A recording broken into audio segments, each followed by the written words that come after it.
عبداللہ ابن رواحہ کی زندگی کو اٹھاؤ، آپ کی زندگی کو پڑھو، معلوم ہوگا آپ حضور علیہ السلام کے ساتھ تشریف لے جاتے ہیں، یہودیوں کے قبیلے میں تشریف لے جاتے ہیں، دعوت دین دینے کے لیے، لوگوں کو ہدایت کی طرف بلانے کے لیے تشریف لے جاتے ہیں۔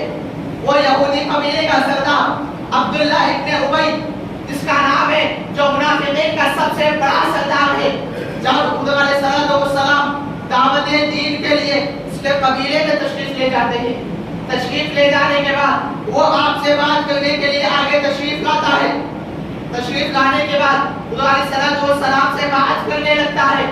اسی دوران وہ حضور علیہ السلام سے مخاطب ہوتا ہے، کیا کہتا ہے؟ واللہ لقد آذانی نتن حمارک، یا رسول اللہ، جو آپ کی سواری نے، آپ کے دلال گوشت حمار نے جو پیشاب کیا ہے، اس کی بو مجھے تکلیف دے رہی ہے، مجھ سے دور ہو جائے، مجھ سے پیچھے ہٹ جائے۔ بخاری شریف کے الفاظ ہے، عبداللہ ابن ابی کیا کہہ رہا ہے؟ واللہ لقد آذانی، قسم بخدا مجھے تکلیف ہوئی۔ کس چیز سے تکلیف ہوئی؟ واللہ لقد آذانی نتن حمارک، جو آپ کی سواری نے پیشاب کیا ہے، اس پیشاب کی بو سے مجھے تکلیف پہنچی ہے، براہ کرم مجھ سے پیچھے ہٹ جائے، ذرا مجھ سے دور ہو جائے۔ حضرت عبداللہ ابن رواحہ کا جواب سنیے، اس کافر نے کیا کہا، اس منافق نے کیا کہا؟ آپ کی سواری کی بدبو مجھے تکلیف دے رہی ہے، آپ کے سواری کی بدبو مجھے تکلیف دے رہی ہے۔ حضرت عبداللہ ابن رواحہ کا ایمان دیکھیے، آپ کا ایمان جوش میں آتا ہے، جوش میں آ کے یہ عبداللہ ابن ابی سے کہتا ہے، تو کہتا ہے واللہ لقد آذانی نتن حمارک، عبداللہ ابن ابی سے کہتے ہیں واللہ قسم بخدا، خدا تعالیٰ کی قسم ہے، لحمار رسول اللہ صلی اللہ علیہ وسلم، حضور علیہ السلام کی سواری اطیب ریحا منک، تجھ سے زیادہ پاکیزہ ہے، تجھ سے زیادہ خوشبو والی ہے۔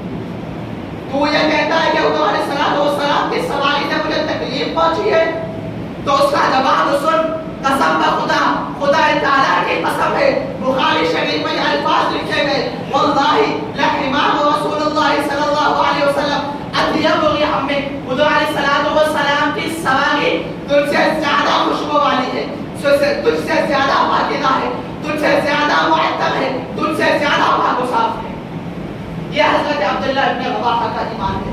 اب ذرا عبداللہ ابن رواحہ سے پوچھو، اس نے بتایا حضور علیہ السلام کی شان میں تو گستاخی نہیں کی تھی، اس نے بتایا کہ حضور علیہ السلام کی شان میں گستاخانہ کلمات نہیں کہے تھے، بلکہ آپ کی سواری کے پیشاب کے بو کے متعلق کہا تھا۔ حضور علیہ السلام جس سواری پر سوار ہوئے اس سواری کے متعلق کہا تھا، حالانکہ سواری ہے، اللہ تبارک و تعالیٰ نے سواری کو سفر کرنے کے لیے، ایک مقام سے دوسرے مقام تک جانے کے لیے پیدا فرمایا ہے، اس کی کوئی فضیلت بیان نہیں کی، اس کی کوئی احادیث میں فضیلت نہیں ہے۔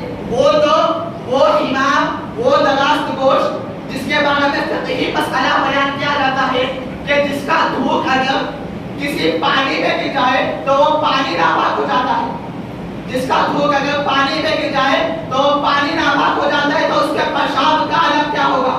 اور جب وہ پیشاب کرتا ہے تو حضرت عبداللہ ابن رواحہ کا ایمان دیکھیے، عبداللہ ابن رواحہ کا ایمان جوش میں آتا ہے، اس منافق سے کہتے ہیں، اس کافر سے کہتے ہیں تو حضور علیہ السلام کے بارے میں بول رہا ہے، حضور علیہ السلام کے شان میں بولنے کی تو بات دور کی ہے، اگر تو حضور علیہ السلام کے سواری کے متعلق بھی بولتا ہے تو سن، تجھ سے زیادہ پاکیزہ حضور علیہ السلام کی سواری ہے، تجھ سے زیادہ معطر پاکیزہ حضور علیہ السلام کی سواری ہے۔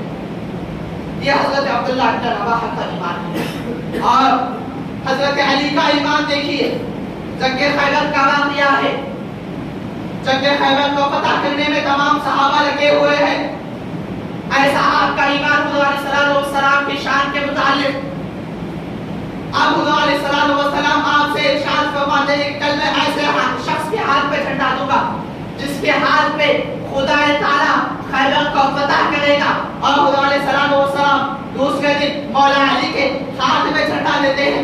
آپ کے ایمان کا عالم دیکھیے، آپ جھنڈا لیتے ہیں، جھنڈا لینے کے بعد آپ لوگوں نے یہ بات بھی سنی ہوگی کہ اس وقت مولا علی کی آنکھوں میں آنسو چشم تھا، آپ کی آنکھوں میں تکلیف تھی، آپ کو جھنڈا حضور علیہ الصلوۃ والسلام دے رہے ہیں۔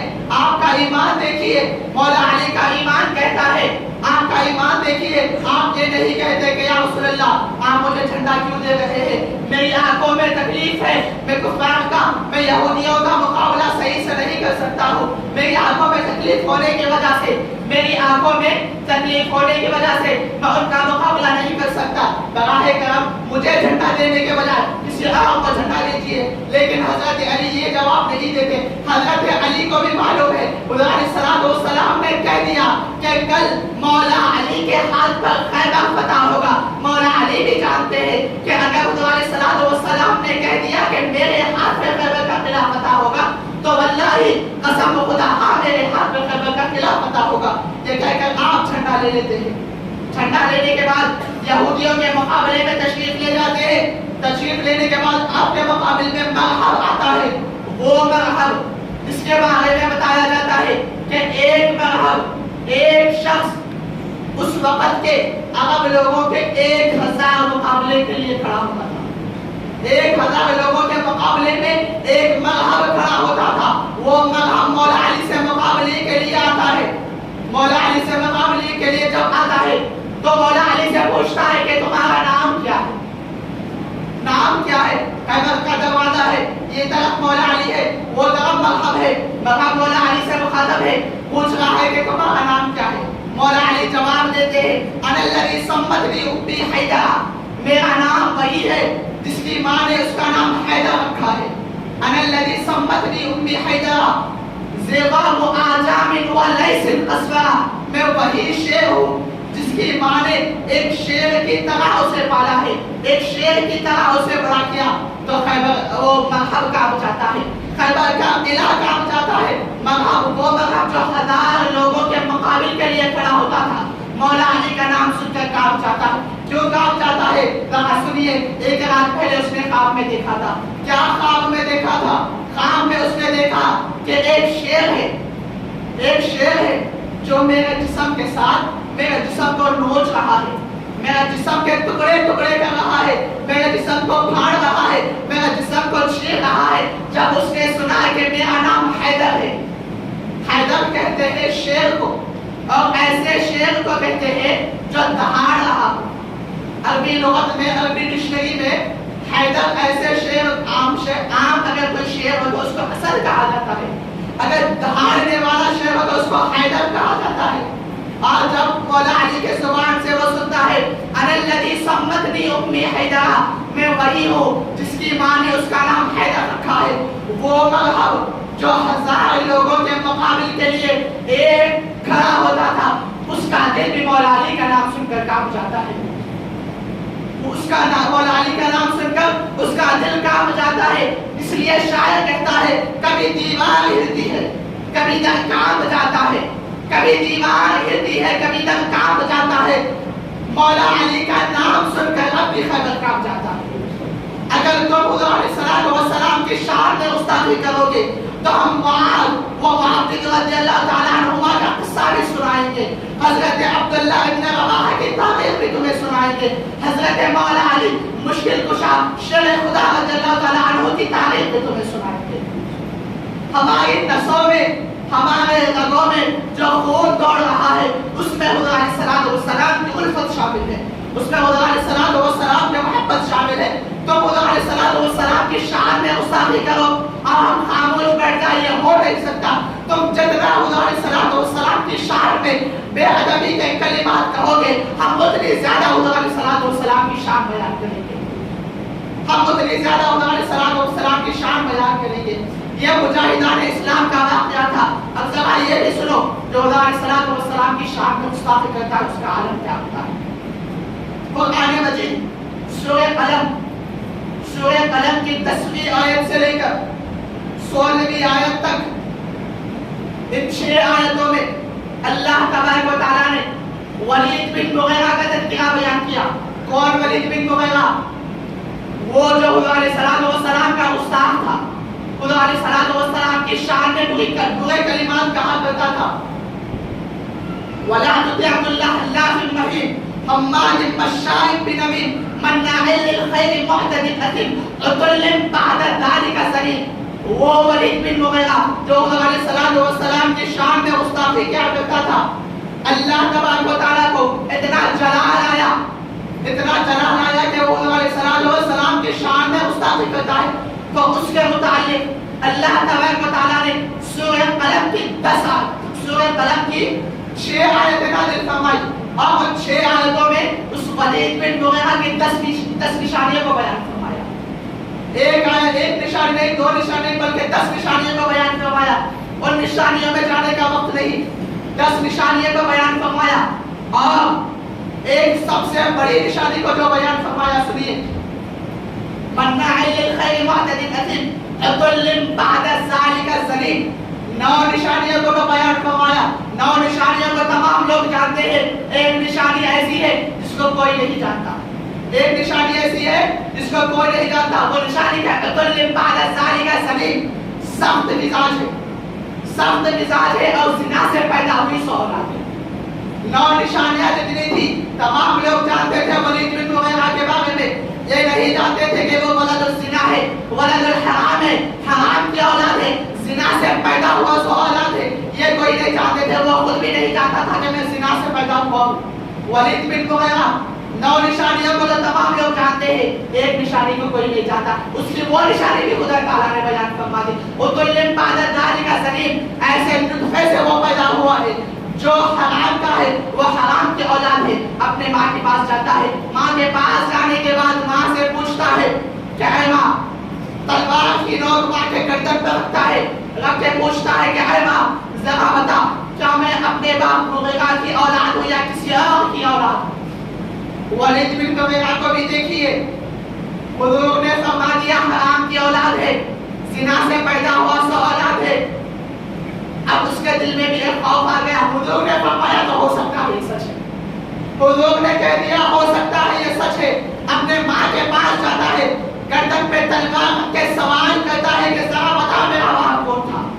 تو اس کی ماں وہ راز اس پر کھولتی ہے کہ تیرا باپ مکے کا سب سے مالدار آدمی تھا، اور اس کے ساتھ ساتھ تیرا باپ نامرد تھا. اور مجھے یہ خوف ہوا کہ کہیں تیرے باپ کے جانے کے بعد اور مجھے کوئی اولاد نہ ہو تو رشتہ دار خاندان کے لوگ اس کے جائیداد کو ہڑپنے کے لیے آ جائے، اس کی جائیداد کو چھیننے کے لیے آ جائے. اسی لیے میں ایک چرواہے کے پاس گئی اور اس سے صحبت اختیار کی. تو اس چرواہے کی اولاد ہے.